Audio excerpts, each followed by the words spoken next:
হায় হায় হায়, মাশাল্লাহ মাশাল্লাহ। কি করছো ফুয়াদ?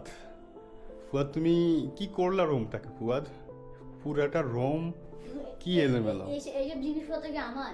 এইসব জিনিসপত্র কি আমার? এগুলো তো আপনার। এগুলো আমার জিনিস। ओ भाई मारो मुझे मारो मारो मुझे मारो मारो ব্যাগটা আমার না। তারপর ল্যাপটপ আপনার, কিবোর্ড আপনার। ল্যাপটপ কিবোর্ড কি পুরা রুমটাকে এলোমেলো করছে বলো? তুমি দেখো তোমার খাটের মধ্যে কি করছো তুমি, সবগুলো তুমি কি করছো দেখো। আপনার গামছা, এটা আমার গামছা, ওকে। বাকিগুলো বাকিগুলো বাকিগুলো ওই আপনার গেঞ্জি। এটা আমার গেঞ্জি। চলো আমি গেঞ্জি দিলাম। এটা কার? এটা কার? এটা তোমার। এটা কার? এটা কার? এটা কার? হ্যাঁ, সবই তো দেখতেছি তোমার। হ্যাঁ, যত দোষ নন্দ ঘোষ। बात तो सही है হ্যাঁ, এ দেখো। এগুলো কার? এটা হ্যাঁ, আমি তো বলতেছি মানে যত দোষ নন্দ নন্দ ঘোষ। যত দোষ নন্দ ঘোষ, এটার মানেটা কি? তো বুঝলাম না। এটা আসলে এই কাহিনীটা আমি শুনছি আমার এক টিচার থেকে। তিনি বলছেন যে নন্দ ঘোষ নামে নাকি এক স্টুডেন্ট ছিল একটি ক্লাসের মধ্যে। তো ও ছিল একটু বোকা, একটু হাবাগোবা আর কি। তো একটু বোকা টাইপের ছিল। এখন বাকি যতগুলো স্টুডেন্ট ছিল সবাই ছিল খুবই চালাক, খুবই মানে একটু জাউরা টাইপের আর কি, যেটা আপনারা বুঝেন। তো পরবর্তীতে কি করছে, পোলাপাইনি যত দোষ করতো সব দোষ নাম দিত কার? নন্দ ঘোষের। যত সমস্যা করতো, যত কিছু বানতো, যত কিছু করতো, সব কিছু কইরা নন্দ ঘোষের দোষ দিত। এখন টিচারে বলতেছে এটা কে করছে? নন্দ ঘোষে করছে। ওইটা কে করছে?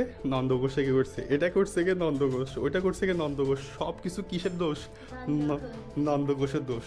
তো বলতে পরে টিচার পরে বলছে কয় যত দোষ নন্দ ঘোষ। বুঝছো? যত দোষ নন্দ ঘোষের গল্পটা বুঝছো? আচ্ছা, আমরা এখন 2 মিনিটের মধ্যে পুরোটা রুম এখন ক্লিন করে ফেলবো, ঠিক আছে? আর এখন আজান দিবে, আমরা এখন জোহরের নামাজ পড়তে যাবো, ঠিক আছে? এভাবে রুম এলোমেলো করা যাবে না বন্ধুরা। আমরা কিন্তু খুবই অলস, আর তোমরা যারা সবসময় রুমটাকে এলোমেলো করে রাখো, তোমরা অবশ্যই তোমাদের রুমগুলোকে একদম ক্লিন করে রাখবা। এই দেখো আমাদের পুয়াদ এখন তার রুমটা, সে এখন রুমটাকে, আমাদের পুয়াদে দেখো, সে এখন রুমটাকে ক্লিন করতেছে, রুমটাকে পরিপাটি করতেছে, ঠিক আছে? আমি এখন রুমটাকে পরিপাটি করব, ফুয়াদকে আমি হেল্প করব। ও মাই গড, এটা কি কয়েলের ছাই দেখেছো? ও পুরাটা রুম যেন একদম গরু খারাপ হয়ে গেছে। এটাকে এখনই গোপালগড় হয়ে গেছে। এটাকে এখনই নিট অ্যান্ড ক্লিন করে ফেলবো। দেখতে থাকুন সবাই, ঠিক আছে? ক্যামেরা চলতেছে।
এ হচ্ছে রোমের ফাইনাল লুক, একদম নিট অ্যান্ড ক্লিন। এখন দেখতে কত সুন্দর লাগতেছে, একদম পরিপাটি, সব কিছুই কত সুন্দর লাগছে, তাই না ফুয়াদ? শক্ত করে বসে আমি হ্যাঁ। আমার ভিউয়ার্সরা জানে কে পরিষ্কার করছে কে করে নাই, ঠিক আছে? রিভিউ আছে তো। আচ্ছা, রিভিউ আছে। আচ্ছা, তো আর দেখি জানালার এই পর্দাটা একটু সরিয়ে দিই, বাইরের থেকে আলো কেমন আসে। আসলে রোমের দরজা বন্ধ থাকতে থাকতে মানে বাইরের আবহাওয়ার মানে প্রকৃতির এই বিশুদ্ধ বাতাসের স্বাদে নেওয়া হয় না। অনেক অনেক দারুণ লাগছে ফুয়াদ। উফ, সুবহানাল্লাহ, অনেক দারুণ লাগছে আসলে। আর দেখি ফুয়াদ, আজান তো হয়ে গেছে, তো তুমি এখন মসজিদে যাবে না? অবশ্যই যাবো। গোসল করছো? করছি। তো অজু করছো? করছি। আচ্ছা, তো তাহলে দেরি কেন আর? চলো তুমি মসজিদে চলো, ঠিক আছে? ঠিক আছে, টুপি মাথা দাও, দেখি এদিকে তাকাও। মাশাআল্লাহ, আমাদের ফুয়াদকে অনেক অনেক কিউট লাগতেছে, টুপিটা অনেক কিউট লাগতেছে। তো ফুয়াদ, তাহলে আমরা এখন কোথায় যাব?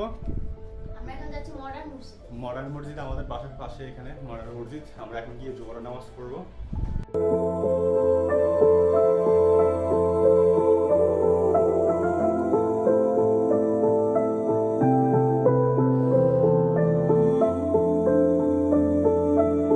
তো আপনাদের সবাইকে আমাদের ব্লগ দেখার জন্য অনেক অনেক ধন্যবাদ। তো বন্ধুরা, সবাই অনেক অনেক ভালো থাকবেন, আর আমাদের ইউটিউব চ্যানেলটি সাবস্ক্রাইব করবেন, লাইক করবেন, কমেন্টস করবেন, সাথে থাকুন আমাদের। আমাদের সাথে থাকুন। আর আপনারা কে কোথা থেকে দেখছেন অবশ্যই কমেন্ট করে বলবেন। কমেন্টে বলবেন যে আপনারা কে কোথা থেকে আমার এই ব্লগ দেখছেন। এটা কিন্তু আমার খুব ভালো লাগে, আমি জানতে পারি যে আমার ব্লগটা কোন জায়গা থেকে দেখছে, সৌদি থেকে দেখছে, দুবাই থেকে দেখছে, ইতালি থেকে দেখছে, ইন্ডিয়া থেকে দেখছে, কলকাতা থেকে দেখছে। আমি মানে এত নাম নেওয়া তো সম্ভব না। আপনি বাংলাদেশের যে কোনো প্রান্ত হন, বাংলাদেশের বাইরে হন, যে যেখানে হন না কেন, অবশ্যই আপনি বলবেন আপনি কোথায় থেকে আমার এই ব্লগটা দেখছেন, ব্লগটা দেখছেন। অবশ্যই কমেন্ট করে বলবেন। তো বন্ধুরা, আজ এই পর্যন্তই। আসসালামু আলাইকুম।